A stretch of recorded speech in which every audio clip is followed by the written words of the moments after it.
friends, now we move on to our next news. U.S. Secretary of State Marco Rubio met Chinese Foreign Minister Wang Yi Friday on the sidelines of ASEAN talks in Malaysia today amid soaring tensions over U.S. tariffs. The U.S. Secretary of State called the talks constructive and positive. He further stressed the need for relations and communication between U.S. and China. It's their first meeting since President Trump returned to office, with Washington threatening tariffs up to 50% on over 20 countries. Many in Asia, Rubio assured partners the U.S. won't abandon the Asia-Pacific and said tariff negotiations may yield better rates. Wang slammed the tariffs as a blow to free trade.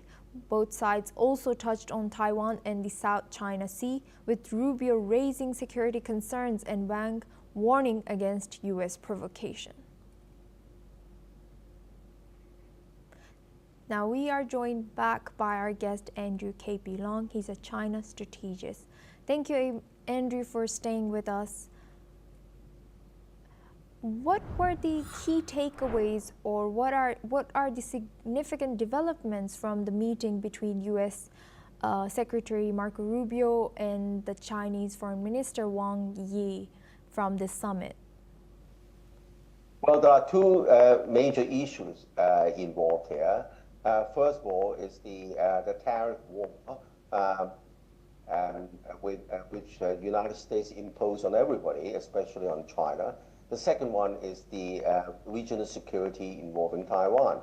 Now, as far as the first question is concerned, I think that the both leaders agree on some modus operandi in Geneva, saying that both sides should be escalate and work on a mutually acceptable solution. But these are broad principles. But there is a divergence in approach. The United States always wants to impose its will on everybody for the result which can perceive with a definite win. Whereas the China philosophy is not so much very helpful. Talk about win and loss. It's a kind of win-win, possible win-win situation. In other words, both sides should accommodate each other's key interests. But the word accommodation almost doesn't exist in President Trump's dictionary. It's always one American first and everything. So on one hand, it's hyping all these tariffs. Don't forget, it's only a matter of words. I mean, the President Trump can raise the tariffs to 200%, 300%. It's just a verbal kind of assertion. And then for that, he wants concessions. And the concessions are real for China. It was impinging on China's security interests and the development rights. So I think that China wants a total package. In other words, you just can't pick on one side and say, well, I'm going to lower the tariffs on this one, and then you open up the rare earth supply. Whereas the rare earth is China's trump card. It's really the Achilles heel of the United States, because the rare earth is central to not only cars, but the weaponry, including F-35 fighters and the military-industrial complex. So I think that China wants a total holistic package, and we're not there yet. And then Rubio's meeting is just to walk through some of the items. Yes, China, of course, is open to talks, and the Rubio portrays this as positive. No doubt China wants a positive outcome, but then the real meat is not there yet.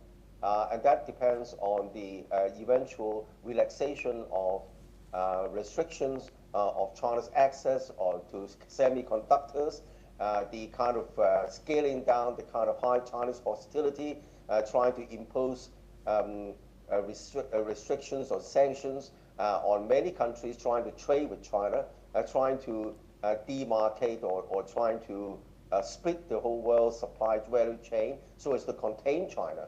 So the whole picture must be clear to Beijing before a deal can be reached. And China is the only country that's able to have the stranglehold over Americans' Achilles heel, and that's the rare earths. And Andrew, now given Rubio's assurances to Asian ASEAN countries that the U.S. will not abandon the Asia Pacific, do you think how reliable is this statement towards ASEAN countries? How are ASEAN countries, or how should ASEAN countries react to this statement? Of course, the Asia Pacific is very important to the United States and the Trump administration because that's the theater where the United States can strengthen its containment of China. And the Asia theater includes, of course, the security in the South China Sea over Taiwan, and the United States wants to rally its semi-allies in South Korea, and also the allies in Japan and the Philippines, and of course Australia with the Hawkers, and the first island chain, second island chain with American assets to contain China. So I think that's there. But the question is that what are the Asian countries, particularly those outside this close military alliance of Philippines and Japan, for example, Malaysia was trying to get out of it, or for that matter, Singapore and Indonesia, because they don't want to be dragged into this potential conflict. There's nothing in for them. Their biggest trading partner is China. They want peace. They want to make. They're good friends with the United States. They also maintain good friendship with China. So by dragging them into this kind of war game, has got no positive benefit to these countries. But of course, when Malaysia is hosting this visit, the Malaysians would not sort of hype up this issue. They want to be polite to Rubio, and they want to try to accommodate the Americans' interests. But at the end of the day, it's the national security that is important to countries like Malaysia, Singapore, Indonesia, who wants a more balanced relationship between the United States and China. Thank you very much. As far as Taiwan is concerned, now again, Taiwan, there is no strategy for Beijing to immediately take over Taiwan. Of course, the deadline is the latest is 2049, which is 100th anniversary of the founding of the People's Republic of China. But then the absolute priority is for peaceful unification, and that's embodied in 3 serial white papers issued by Beijing over the past decade, all focusing on peaceful unification. Now, how is that going to happen? Because most of the Taiwanese people do not want immediate unification, but they also do not want to confront China. They know that at the end, it's going to end badly for the Taiwanese people. So they do not want to declare independence. But however, the current leader, has a separatist tendencies. And then the United States, of course, recognized the one China policy, but only so much in words, but in substance, it's trying to boost up the separatist tendencies by supplying arms to Taiwan, by deploying all these anti-China military alliance over the South China Sea, the freedom of navigation, so-called freedom of navigation, and also promoting this kind of separate identity of Taiwan, trying to split the two peoples together. Now, Taiwan has always been, if you look at history, part of China dating back to the Ming Dynasty. And the Ming Dynasty even had administration there in Taiwan.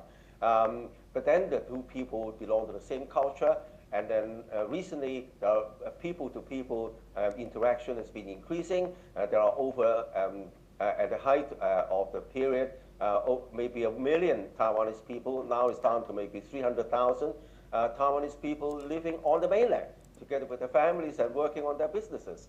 And then, of course, the Taiwanese artists and filmmakers and also young people, they're going to the mainland to establish their businesses. And then likewise, the tourists visiting on both sides. Yes, the system is different, but it's not the end of the day. If you go to Shanghai, if you go to Beijing, go to the big cities or even to the small cities, the lifestyle is not that much different. Of course, the politics are different, but it's not the end of the world. So I think in due course, with more and more people-to-people exchanges, the possibility of peaceful unification still exists. And that's Beijing's preference, because Beijing sees clearly this kind of rhetoric about taking over Taiwan is a trap, because the taking Taiwan is not that easy militarily, apart from the fact that the Taiwan Chinese people do not want to hurt themselves.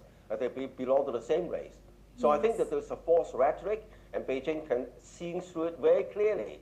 But unfortunately, most of the international media doesn't still being hyped up by this kind of Taiwan story.